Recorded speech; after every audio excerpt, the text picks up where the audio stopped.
Welcome to the Grade 5, Module 1, Unit 2, Lesson 1 assignment. For this you will need the page in your blue folder that says Homework. Purpose for reading Chapter 1, Aguas Calientes, Mexico, 1924, and Chapter 2, Las Uvas, Grapes, pages 1 through 22. This recording will be only of Chapter 1, so when this recording is finished, you will need to go ahead and find the recording for Chapter 2 and listen to that as well. The homework paper says, reread Chapter 1 and do a first draft read of Chapter 2, Las Uvas, Grapes. As you read, think about these questions. Use your evidence flags to mark specific passages in the text to discuss with your triad. You do not need to write out answers as part of your homework. Just keep track of your thinking with your evidence flags. You will then notice that there are 3 questions. Now, the answers to these questions you will talk about during your next ELA class. To help you to know what to say or what to write to answer these questions during class, you have evidence flags in your book bag, in the little Ziploc bag you received from your teacher. The evidence flags are narrow Post-it notes, and what you will do is use them to mark or flag the evidence in the book as we come to it that answers the questions on your homework paper. And here are the questions. Describe the geographical setting of Esperanza Rising. What is it like where Esperanza lives?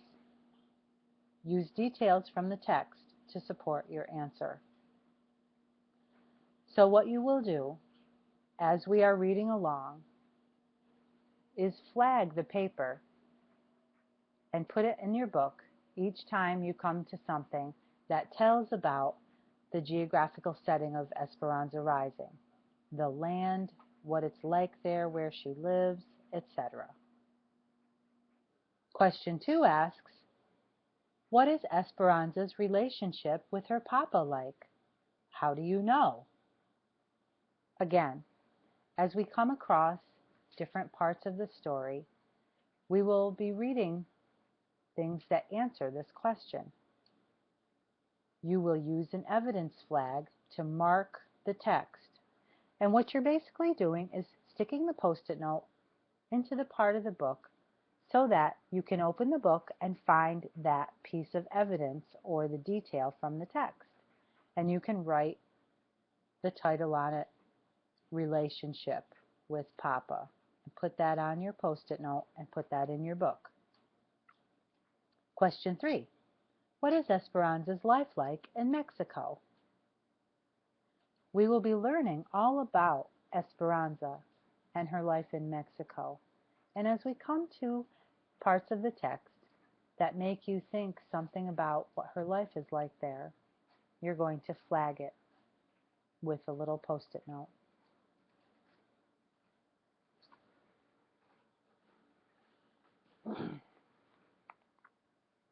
Please open your book to page 1. On the opposite side from page 1, you will see some quotes. These are quotes that the author, Pam Munoz Ryan, has decided to use to start the book. Aquel que hoy se calle, se levantará mañana. He who falls today may rise tomorrow. Es más rico el rico cuando empobrece que el pobre cuando enriquece. The rich person is richer when he becomes poor than the poor person when he becomes rich. Chapter 1. Aguas Calientes, Mexico, 1924. Our land is alive, Esperanza, said Papa, taking her small hand as they walked through the gentle slopes of the vineyard. Leafy green vines draped the arbors, and the grapes were ready to drop. Esperanza was 6 years old and loved to walk with her papa through the winding rows, gazing up at him and watching his eyes dance with love for the land. "This whole valley breathes and lives," he said, sweeping his arm toward the distant mountains that guarded them. "It gives us the grapes, and then they welcome us." He gently touched a wild tendril that reached into the row, as if it had been waiting to shake his hand. He picked up a handful of earth and studied it. "Did you know that when you lie down on the land, you can feel it breathe? That you can feel its heart beating?"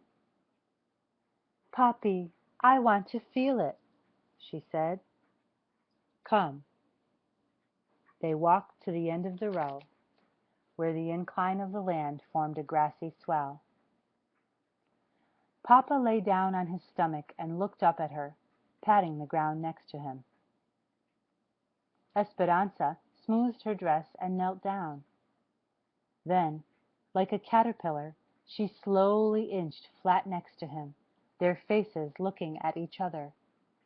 The warm sun pressed on one of Esperanza's cheeks and the warm earth on the other.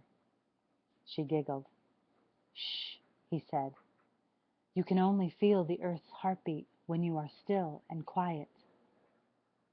She swallowed her laughter and after a moment said, "I can't hear it, Papi." "Aguántate tantito y la fruta caerá en tu mano," he said.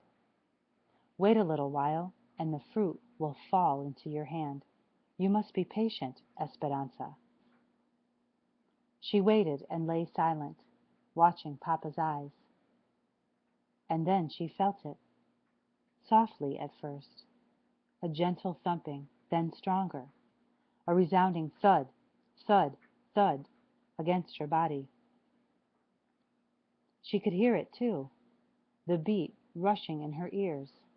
Shoom, shoom, shoom. She stared at Papa, not wanting to say a word, not wanting to lose the sound, not wanting to forget the feel of the heart of the valley. She pressed closer to the ground until her body was breathing with the earth and with Papa's. 3 hearts beating together. She smiled at Papa, not needing to talk, her eyes saying everything. And his smile answered hers, telling her that he knew she had felt it. That's the end of Chapter 1. Remember, for this homework assignment, you also need to listen and read along to Chapter 2. Thank you for listening.